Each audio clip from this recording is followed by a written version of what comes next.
Hai, selamat datang ke channel Cikgu Ko. Jadi video ini kita akan sambungan matematik tingkatan 4, part 8, latihan praktis komprehensif soalan 11 dan 12. Kalau kamu suka video Cikgu Ko, boleh subscribe channel Cikgu Ko, like dan share video Cikgu Ko dan buka loceng di tepi ya.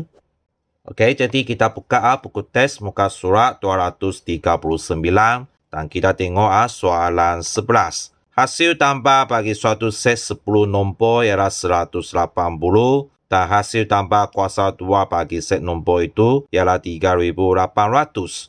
Jadi soalan 11A, hitung mean dan variance bagi nombor-nombor ini. Jadi soalan sangat jelas dia minta jawapan bagi mean dan variance Dan kita tengok pada lagi soalan, apakah maklumat yang diberi oleh soalan diwakili Jadi 10 di sini sangat jelas dia ialah mewakili huruf besar N iaitu bilangan serapan. Okey, seterusnya 180 ini ialah mewakili sigma S iaitu hasil tambah semua serapan iaitu hasil tambah 10 nombor ini adalah sama dengan 180 Dan seterusnya 3,800 ini ialah mewakili sigma S kuasa 2 iaitu hasil tambah kuasa 2 bagi semua serapan.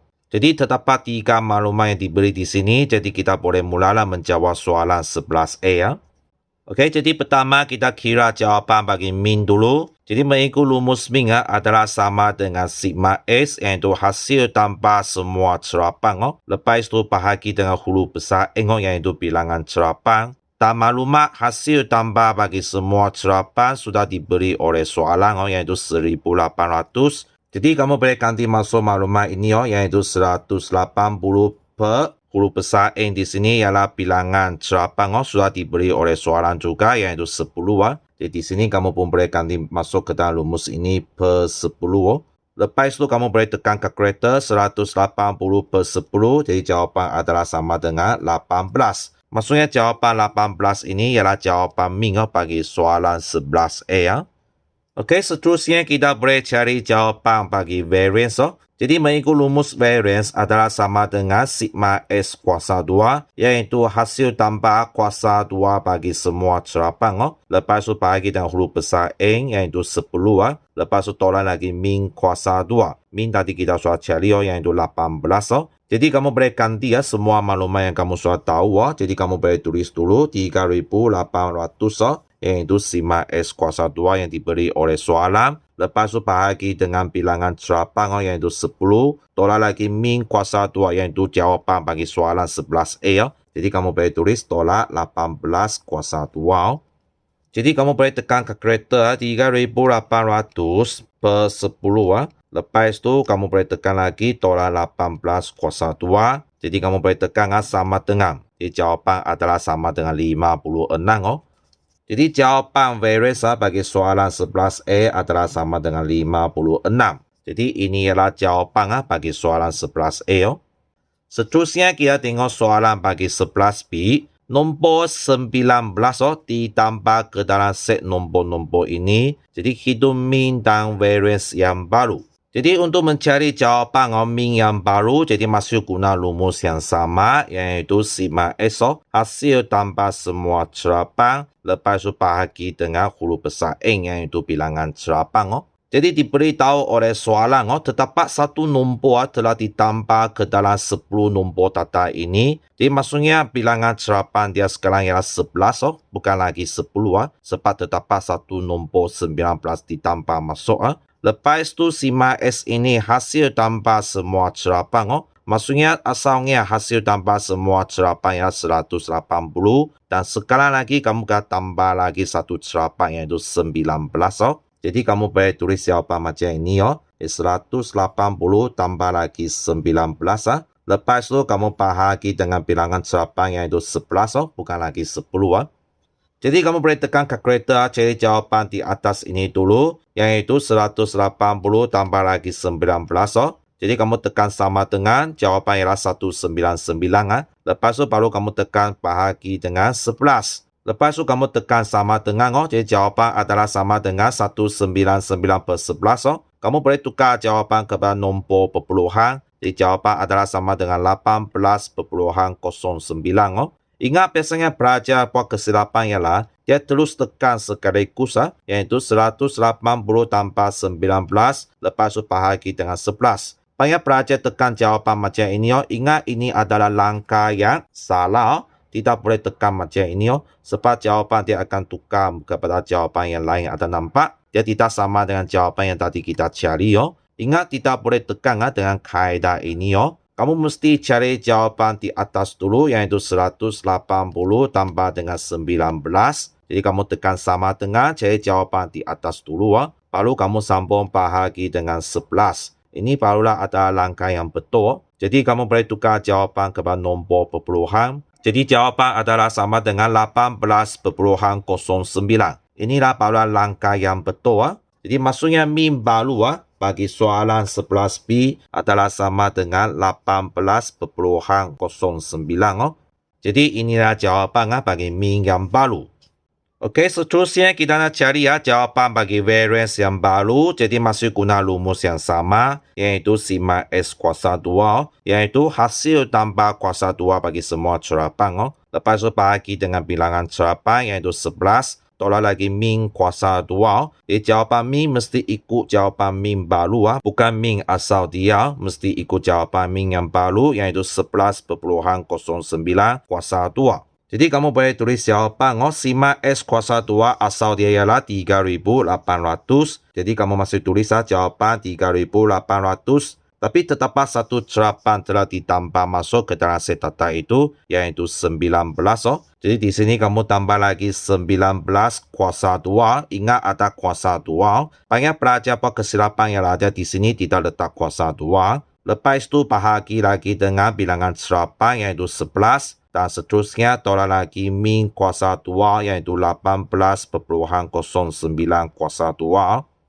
Jadi kamu boleh tekan kalkulator pecahan 3,800 tambah lagi 19 kuasa 2. Lepas tu bahagi dengan 11. Seterusnya kamu tekan tolak min kuasa 2 iaitu 18,09 kuasa 2. Jadi akhirnya kamu boleh tekan sama dengan. Jawapan bagi variance yang baru adalah sama dengan 51,02. Oleh sebab ini adalah 4 tidak lebih 5. Jadi kamu tidak perlu pindah satu ke depan.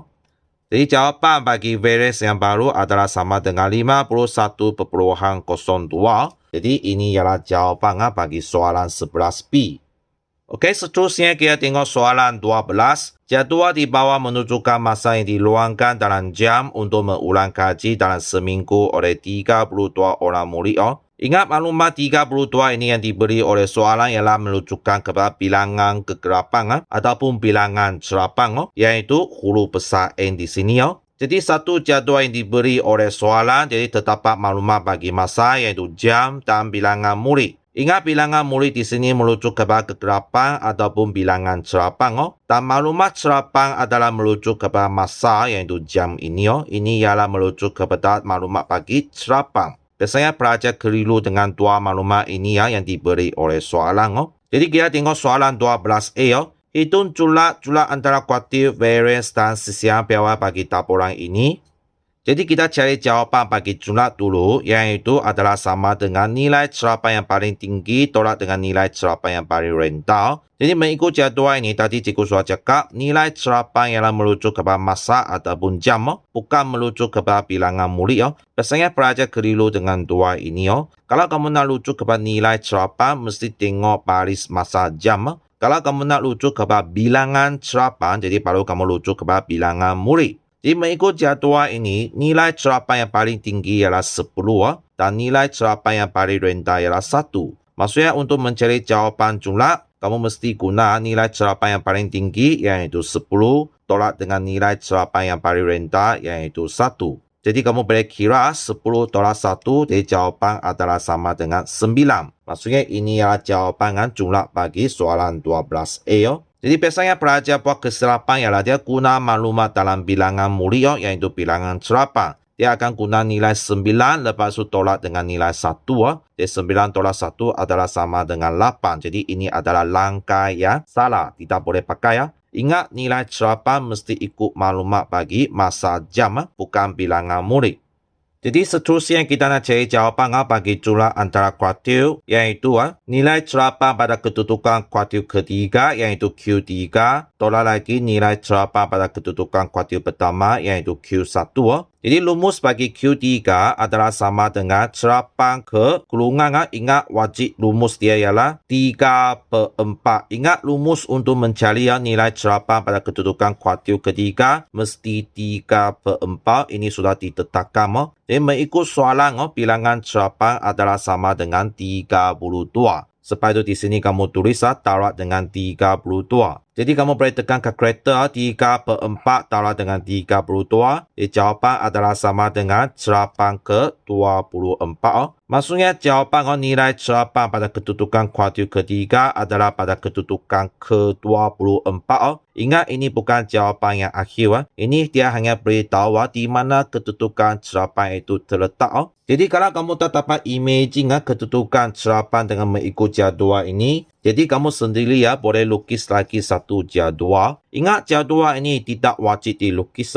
Hanya kamu lukis keluar jadual ini adalah untuk tolong bagi pelajar yang tidak dapat mencari di mana kedudukan serapan itu. Jadi kalau kamu sendiri dapat imagine untuk mencari jawapan di mana kedudukan nilai serapan itu, jadi sebenarnya jadual ini tidak lukis pun tidak apa. Jadi untuk mentolong pelajar yang tidak pandai mencari jawapan kedudukan nilai serapan, jadi kamu boleh lukis semula jadual ini daripada soalan. Lepas tu kamu tambah lagi satu baris untuk maklumat bagi kegelapan longgokan. Jadi macam mana cari jawapan bagi kegelapan longgokan sangat senang. Mengikut kegelapan yang pertama mesti sama, iaitu 2, tidak ubah. Lepas tu kamu tekan kalkulator 2 tambah 5, jadi di sini adalah 7. Lepas tu kamu sambung lagi 7 tambah 6 adalah sama dengan 13. Jadi seterusnya 13 tambah dengan 9 adalah sama dengan 22. Lepas tu 22 tambah 6 adalah sama dengan 28. Dan 28 tambah 2 adalah 30. Dan 30 tambah 1, 31. Dan 31 tambah 1 adalah sama dengan 32. Ingat jawapan yang terakhir bagi kegelapan longgokan mesti sentiasa sama dengan jumlah kegelapan yang diberi oleh soalan, iaitu 32. Kalau jawapan sini tidak sama dengan soalan 32, maksudnya di sini kamu ada kira salah. Jadi kamu kena buat semakan lagi lah.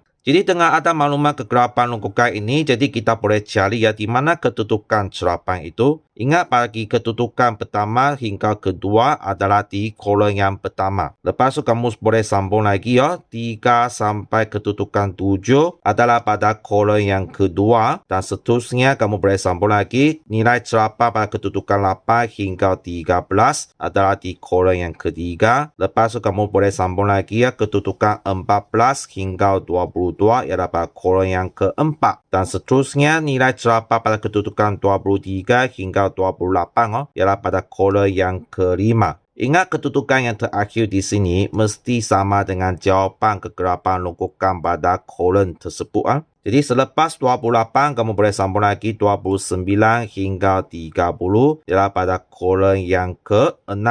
Lepas itu 30 kamu boleh sambung lagi 31. Maksudnya nilai serapan pada kedudukan 31 ialah pada kolom yang ke-7. Hanya satu nilai sahaja, betul? Sebab dia hanya satu serapan di sini.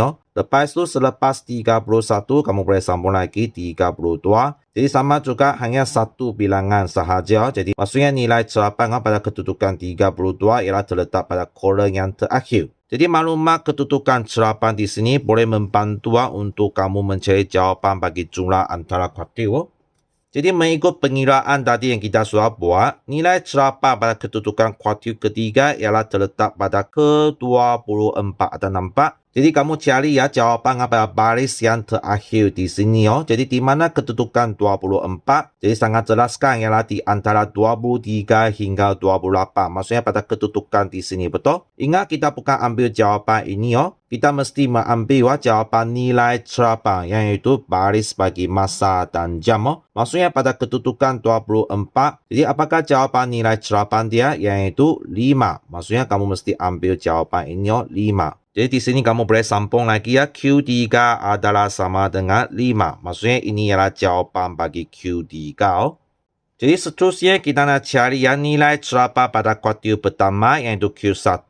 Jadi ikut rumus dia kamu boleh tulis cerapa ke kurungan 1/4 darab dengan 32. Ingat sama dengan Q3.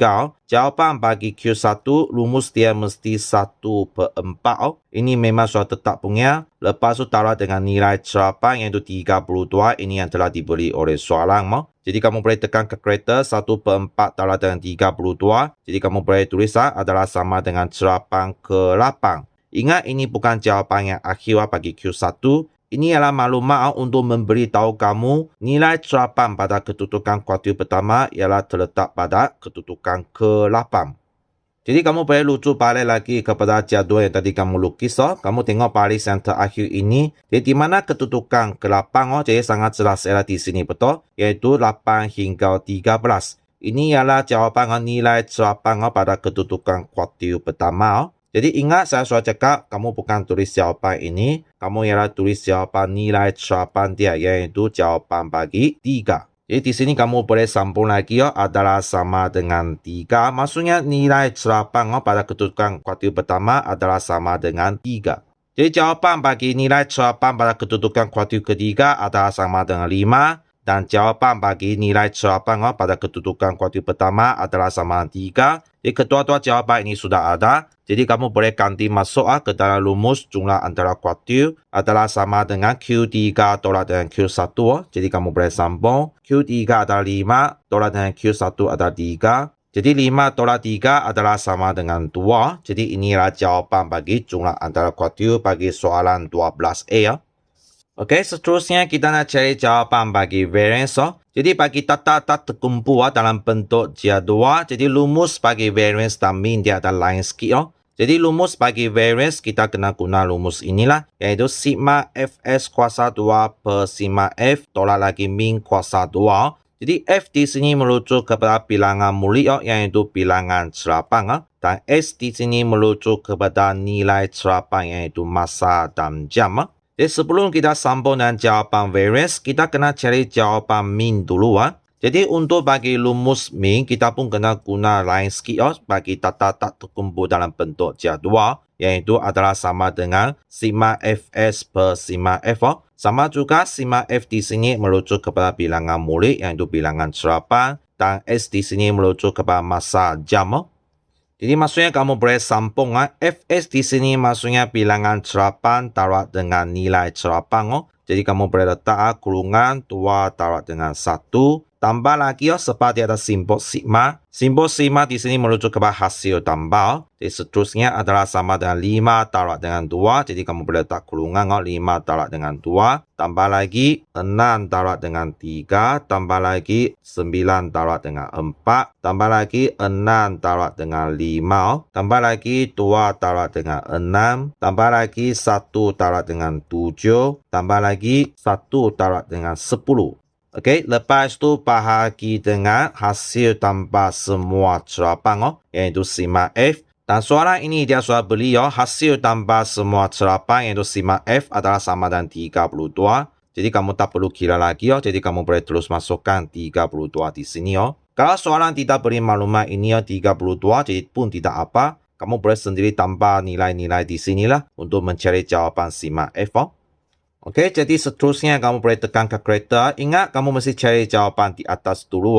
Jadi kamu boleh tekan kalkulator kurungan 2, lepas tu kurungan 1, tambah lagi kurungan 5, lepas tu kurungan 2, tambah lagi kurungan 6, lepas tu kurungan 3, tambah lagi kurungan 9, lepas tu kurungan 4, tambah lagi kurungan 6, lepas tu kurungan 5, tambah lagi kurungan 2, lepas tu kurungan 6, tambah lagi kurungan 1, lepas tu kurungan 7, tambah lagi kurungan 1, lepas tu kurungan 10. Jadi kamu tekan sama dengan jadi kamu dapat jawapan ialah 125. Lepas tu baru kamu bahagi dengan 32. Jadi kamu dapat jawapan 125 per 32. Jadi kamu boleh tekan jawapan tukar ke nombor perpuluhan. Jadi jawapan adalah sama dengan 3,906. Jadi kamu boleh tulis jawapan di sini 3,906. Maksudnya inilah jawapan mean bagi soalan 12A Oke, seterusnya kamu boleh sambung lagi ya bagi rumus variance di sini sebab jawapan Ming tadi kita sudah cari ya, yaitu 3,906 oh. Nanti kamu boleh ganti masuk ke dalam rumus di sinilah.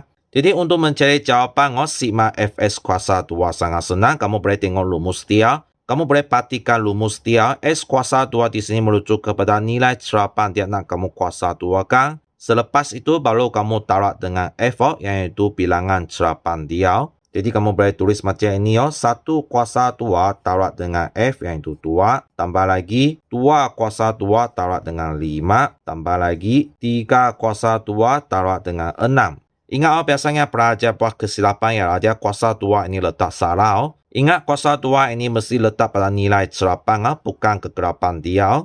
Jadi kamu boleh sambung lagi, tambah lagi 4 kuasa 2 taruh dengan 9. Tambah lagi 5 kuasa 2 taruh dengan 6. Tambah lagi 6 kuasa 2 taruh dengan 2. Tambah lagi 7 kuasa 2 taruh dengan 1. Tambah lagi 10 kuasa 2 taruh dengan 1. Inilah baru langkah yang betul. Lepas itu bahagi dengan sigma F yaitu jumlah kegelapan dia. Jadi ini sudah diberi oleh soalan yaitu 32. Jadi kamu boleh sambung 32. Dan jangan lupa lagi jawapan ini kamu mesti tolak lagi jawapan min kuasa 2 dia. Nanti baru kita ganti masuklah. Jadi kamu boleh kira jawapan di atas ini dulu. Jadi kamu boleh letak kurungan 1 kuasa 2 lepas itu kurungan 2. Tambah lagi kurungan 2 kuasa 2 lepas kurungan 5. Tambah lagi kurungan 3 kuasa 2 lepas kurungan 6. Ikut apa yang kamu tulis tadi lah. Tambah lagi 4 kuasa 2 lepas tu kurungan 9. Tambah lagi 5 kuasa 2 lepas tu kurungan 6. Tambah lagi 6 kuasa 2 lepas tu kurungan 2. Tambah lagi kurungan 7 kuasa 2 lepas tu kurungan 1. Tambah lagi kurungan 10 kuasa 2 lepas tu kurungan 1 juga. Jadi kamu tekan sama dengan. Jawapan adalah sama dengan 591. Jadi kamu boleh sambung di sini 591 per 32. Tolak dengan min kuasa 2. Tadi kita sudah cari min adalah sama dengan 3,906 kuasa 2. Jadi kamu boleh sambung pecahan 591 per 32. Lepas itu tolak dengan min kuasa 2 iaitu 3,906 kuasa 2. Jadi kamu boleh tekan sama dengan. Jawapan adalah sama dengan 3,212. Sebab 9 ini sudah lebih daripada 5. Jadi kamu boleh pindah satu ke depan. Jawapan variance adalah sama dengan 3,212. Ini ialah jawapan variance bagi soalan 12A. Okey, akhir sekali kita kena cari jawapan bagi sisian piawai. Ingat jawapan sisian piawai adalah sama dengan punca kuasa 2 jawapan variance. Jadi kamu boleh tekan kalkulator punca kuasa 2 3,212. Jadi kamu tekan sama dengan. Jawapan kamu ambil 3 tempat perpuluhan. Jawapan adalah sama dengan 1,792. Jadi kamu boleh tulis jawapan sisian piawai adalah sama dengan 1,792. Jadi ini adalah jawapan sisian piawai bagi soalan 12A. Okey, seterusnya kita tengok soalan 12B. Letakkan sukatan serakan yang lebih sesuai digunakan untuk memberi suatu gambaran yang lebih jelas berkenaan masa ulang kaji bagi kumpulan murid ini. Jadi biasanya pelajar jumpa soalan ini, maksudnya nak pilih mana satu sukatan serakan yang lebih sesuai. Biasanya pelajar akan terus tulis jawapan sisian piawai. Ingat bukan semua sukatan serakan menggunakan sisian piawai adalah lebih sesuai. Jadi kamu kena tengok apakah maklumat yang diberi oleh soalan. Dan cikgu nak ingatkan sekali lagi ialah variance dan sisian piawai hanya sesuai digunakan untuk membuat bandingan dua set data yang berlainan. Biasanya sisian piawai digunakan. Tetapi kamu tengok balik lagi soalan 12 ini, dia hanya memberi satu set data sahaja. Dia tidak memberi dua set data yang berlainan. Jadi maksudnya sukatan serakan variance dan sisian piawai tidak sesuai digunakan untuk soalan ini, yaitu untuk memberi satu gambaran yang jelas bagi jadual ini. Tidak sesuai digunakan. Jadi maksudnya sekarang jawapan yang tinggal ialah jumlah dan jumlah antara kuartil. Jadi kamu tengok balik lagi jadual ini, pastikan dia terdapat nilai bercelang atau tidak. Ada, yaitu nilai 10, betul? Kamu boleh tengok nilai serapan dia 1, 2, 3, 4, 5, 6, 7. Lepas tu dia tak ada nilai serapan 8 dan 9. Dia terus lompat ke nilai serapan 10. Maksudnya 10 ini ialah nilai pecilan bagi data ini. Jika terdapat nilai pecilan bagi set data itu, jadi sukatan seragam bagi jumlah tidak sesuai digunakan untuk memberi gambaran yang jelas bagi jadual ini. Jadi sekarang jawapan yang tinggal hanya jumlah antara kuartil. Jadi kamu boleh buat kesimpulan bahawa bagi soalan 12B, jumlah antara kuartil adalah sesuai digunakan untuk memberi satu gambaran yang jelas bagi jadual ini. Jadi bagi soalan 12B, kamu boleh tulis jawapan jumlah antara kuartil sudah cukup. Sebab soalan ini dia tidak minta alasan ataupun justifikasi. Jadi kamu tak perlu tulis alasan dia lah. Tetapi kalau soalan minta justifikasi ataupun alasan, jadi kamu boleh tulis jawapan seperti cikgu yang tadi cakap tadi lah. Kamu boleh tulis variance dan sisian piawai sesuai digunakan untuk membuat bandingan bagi dua set data yang berlainan dan terdapat nilai pecilan dalam jadual ini. Jadi jumlah tidak sesuai digunakan untuk memberi gambaran bagi jadual inilah. Jadi akhirnya pilihan yang paling sesuai adalah jumlah antara kuartil. Kalau soalan ada minta alasan ataupun justifikasi. Jadi sampai sini saja untuk video ini. Kalau kamu suka video Cikgu Ko, boleh subscribe channel Cikgu Ko, like dan share video Cikgu Ko, dan buka loceng di tepi ya. Dan kita jumpa lagi pada video yang seterusnya. Bye-bye.